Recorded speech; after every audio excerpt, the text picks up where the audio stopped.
mga kababayan, ma'am sir. This is Jam, the Filipino channel ang inyong pong lingkod. So today is January 15, 2026 at tayo ngayon ay papunta dyan sa may St. Vinny. Is it Vinny? Yeah, St. Vinny Clinic and Diagnostic Center Incorporated sa may Karuhatan Road, Valenzuela po yan, Karuhatan Valenzuela. At dadalhin po natin sa may T. Concepcion Street Basketball Court, sa may Marulas, Valenzuela po yan. Okay. Magbabalik po tayo mamaya unti pag nakuha na po natin sila. Disclaimer lamang po ang content po natin ay kalsada at hindi ang passenger. Kaya nga naman, saka naman po na may marinig kayo mga pangalan ng lugar, pangalan ng tao, pangalan ng organizations, government o private man yan, ay wala pong kinalaman ng channel na ito. At wala pong pinapatungkulan. Lahat po ng pinag-uusapan dito ay pawang dito lamang po yan sa loob. At wala pong pinapatungkulan sa labas. Okay po, magbabalik po tayo mamaya konti pag nakuha na po natin itong ating susunod na misyon. At samantala, makinig tayo ng mga nagbabagang balita at mga talakayan habang tayo papunta doon sa ating pick-up area.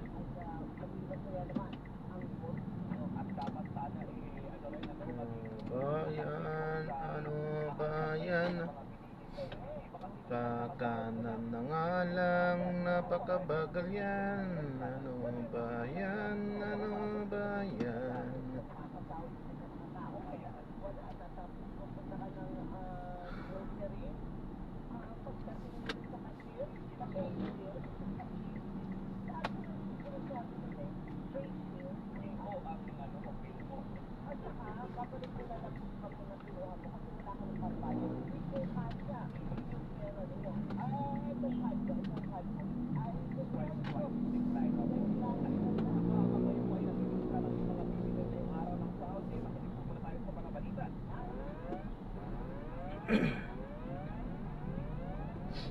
Dahil merong hatid na balita, hindi ko ba digital copy ng driver's license mula sa Ecom app.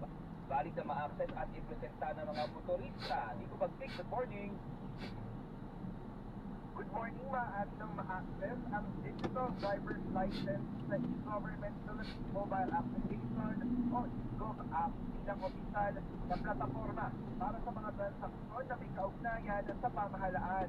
Ayon sa Land Transportation Office, ganap na rin valid at kinikilala ng lahat ng traffic enforcer at FBI na mga ahensya ang digital driver's license mula sa app sa buong bansa. Magbibigay itong alternatibo sa physical na kopya tuwing mayroong traffic inspection o violation kapag kailangan patunayan ang visa ng lisensya ng mga motorista, pero kailangan din malinaw na makikita at naglalaman ng lahat ng kaukulang detalye tulad ng pangalan ng may-ari, lisensya ng pag-expire, uri ng lisensya at iba pang mahalagang informasyon. Paalala naman ng LTO sa mga drivers, yakin na ang kanilang digital na lisensya ay laging updated at pasto upang maiwasan ang anumang abala. Dahil naman sa kumpirmado, sigurado, ito ang Radyo Patrol. Kubagsik, EMM. Iko, ibig sabihin dapat yung mga enforcer sa labas, kikilalanin din nila itong mga digital copy kasi baka minsan yung ibang mga enforcers nila alam na okay lang palang ipresenta mo kahit digital copy, kahit yung physical na ID. Yes, Christian, disseminate na yan ng LTO, ng pamunuan ng LTO sa mga traffic enforcers nila. Pati na rin doon sa ibang mga enforcers, katulad na lamang ng MMDA at yung mga local enforcers ng mga dito sa Metro Manila na pwede na yan ipakita sa kanila kapag kailangan niya. Sana lang ay na-inform sila ng tama. At kasi wala nang iba-ibang interpretasyon. So nagkaka-problema, iba yung interpretasyon eh. Kaya sana ay malinaw ang ibinabang polisiya at nang sa ganun ay wala nang question pa. Oo. Pero Nico, ano ba, meron bangit ba ang LTO kung nagkakaproblema doon sa distribution ng mga physical driver's license? Kasi bakit naman, pagka naman mag-option na digital kung meron ka namang physical, dapat bilangan mo yan eh. Tradisyon na yun, kayo sa amin lahat eh. Nasa wallet, lagi yan, di ba? Pagdating kasi itong itong pagdating sa mga digital ID, itong digital driver's license, nung pag-promote ng mga government agencies nga noong e-gov app naman para mas ma-utilize yung paggamit ng e-gov app tapos download siya ng mga kababayan natin. Kasi bukod din naman dito sa electronic digital driver's license, yung iba pang mga serviso na nakaugnay ng pamahalaan doon sa e-gov app na mas madali doon sa mga kababayan natin na ma-access at makapag-apply dahil na digital na siyempre yung ano natin ngayon generation. Okay. Okay. O so sana maging smooth. Oo, ang implementasyon na yan, no? Salamat. Yes, salamat. Doris, kasi ano din kapag hindi rin kasi tama yung pag-inform katulad na lamang ng LTO doon sa mga concerned agencies at mga government, local government na itong paggamit nito, parang sila din ang mapupulaan nito Yes. kapag nagkaroon ng aberya. Lito-lito. Correct. Maraming salamat, Pico Bagsik. Basta't may nangyari, nakareport agad sa Daily CNN. Bago patrol sa Istresa. Kaya, asan yung mga mensahe na ibigay ko kay Fred?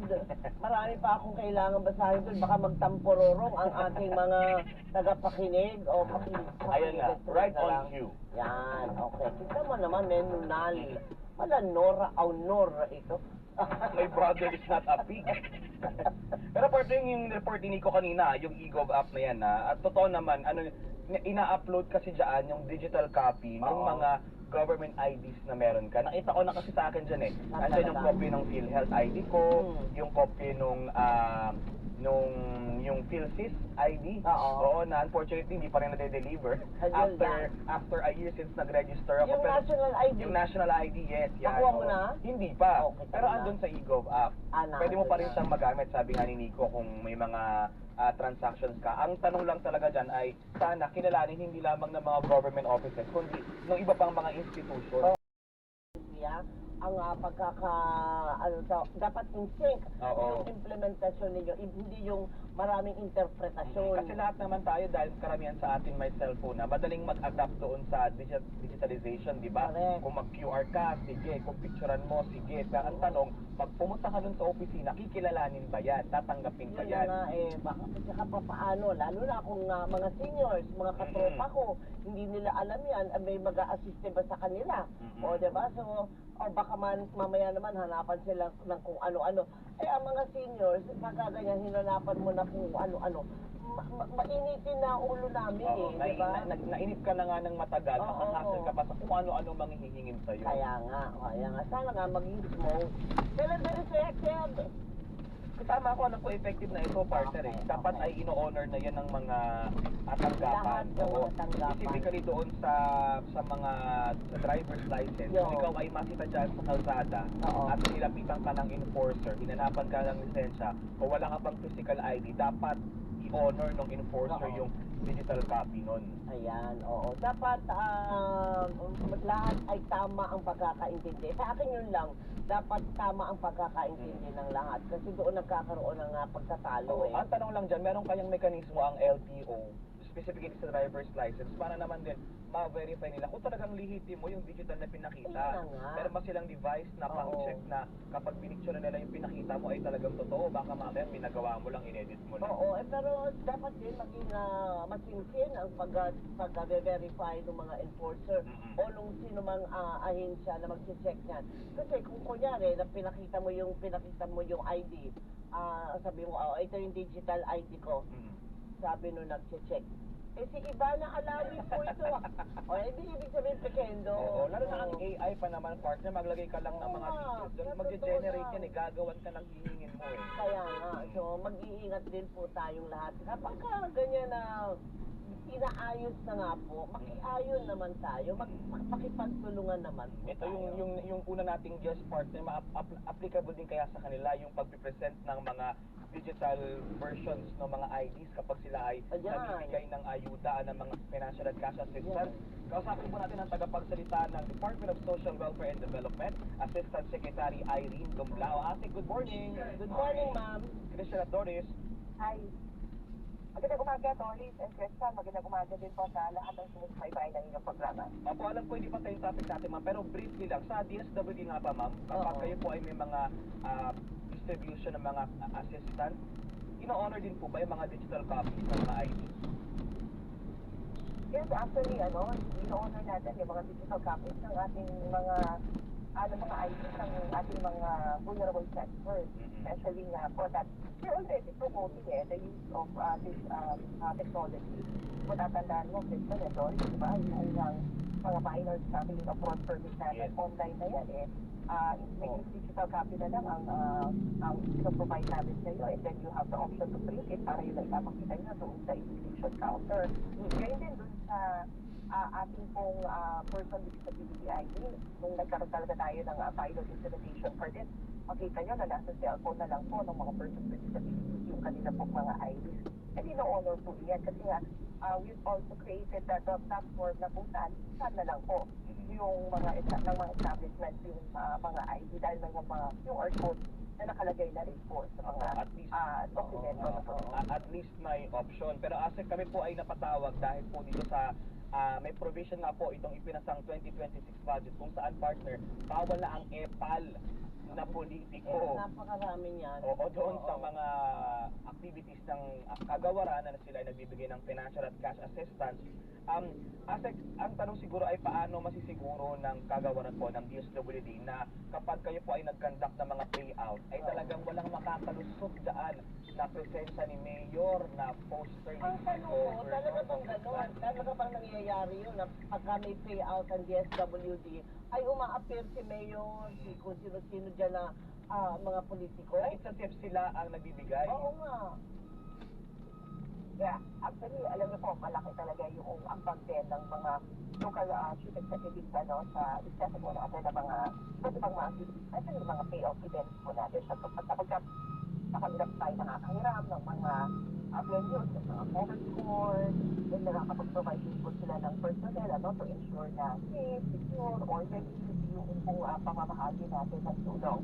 At parang napansin nyo, meron na nga po sa ating General Appropriations Act na sinasabi na dapat hindi na po magpungo o magpunta o mag-appeal ng mga political actors sa mga isinasagawa natin na distribution of aid.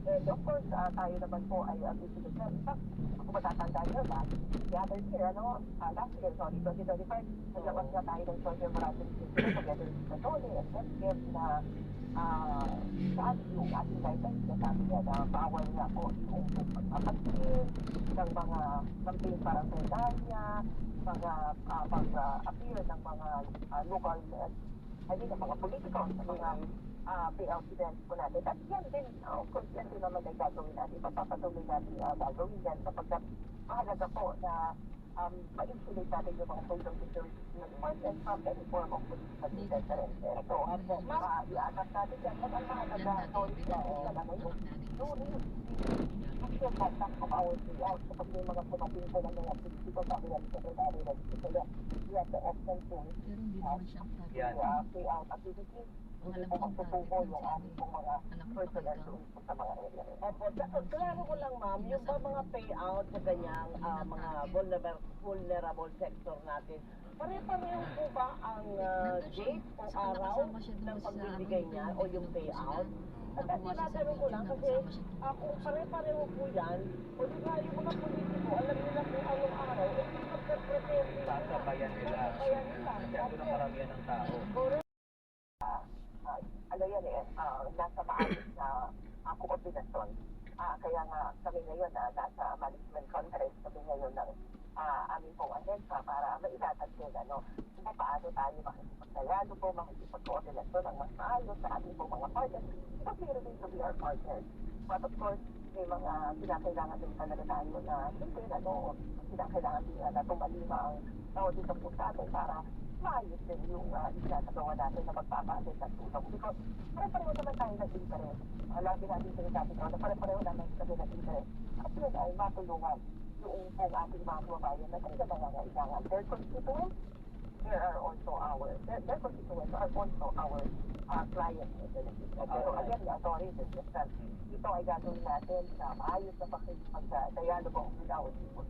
Pero ma'am, hanggang saan po ang kapangyarihan ng DSWD kung halimbawa po ay una paulit-ulit yung politiko na parang hindi natitinag kahit sinisita na ng kagawaran. At the same time, yung ibang kasang estilo nila, wala nga doon yung presensya ni Congressman, ni Mayor, pero yung mga tauhan naman nila yung nandoon. Yun, may bitbit ng mga materyales. Pwede ba Oo. pwede po ba kayong mag-file ng mag-recommend ng complaint or reklamo against them? Actually, alam mo, Crystal and Doris, mahalaga yung participation ng general public. So, nilagay din yan actually natin doon sa JMC doon sa AKAP guidelines last year. And naglalagay tayo ng mga grievance test. At may mga personal tayo manual grievance test. So, kapag may mga nakikita po yung ating mga kabayan na pakikipag yung pagkapal ng mga political actions, hindi ba nila i-report doon sa ating mga grievance test. So, gagawin din natin yan. Na meron talaga tayong mga dedicated personnel who will be observing and who will be addressing some complaints. So again ba, sabi ko nga mahalaga yung participation ng bawat isa sa atin kapag nakikita ko kayo na nagpapagigil ng mga posters and other paraphernalia. Pwede ko pong i-report yan sa mga grievance test ng DSWD. And of course, kung hindi na doon ang necessary verification and kung kailangan na i-report natin sa halimbawa sa DILG, and of course, yan naman po igagawin natin. Kasi kayo naman po last year, nung mga complaints na nababawasan, yung kami na pong tinatanggap na ayuda ay pinaibigyan natin yan. In-actionan, nag-card tayo mismo ng mga paukulang complaints against those individuals. Apo, ma'am, ano ang mga red flag? I'm sure this year may mga nakalatag na kayong schedule ng mga payout. Pero pag ang publiko po, yung mga beneficiaries dumating doon sa site, ano yung mga red flag? Ano yung mga dapat nilang tignan at mga i-report kapag nakita nila na parang hindi naman ito proyekto ni Mayor o ni Anong Board lusot nila, ko po pagka dinretso ko po ito ay yan? pang DSWD. Lulusot lang kayong pag ano, babalik din kayo. Natin sila. Sa maraming salamat po sa panonood. Hanggang sa muli, ingat. God bless. Paalam po muna pansamantala. Tayo ay gagawa na ng ibang video sa ating susunod na mission. Paalam po. So this is Jam, the Filipino channel ng inyo pong lingkod. Paalam po. Ito po ay polisiya ng DSWD. Ngayon, kapag meron po kayong nasa bag sa isang politiko o mga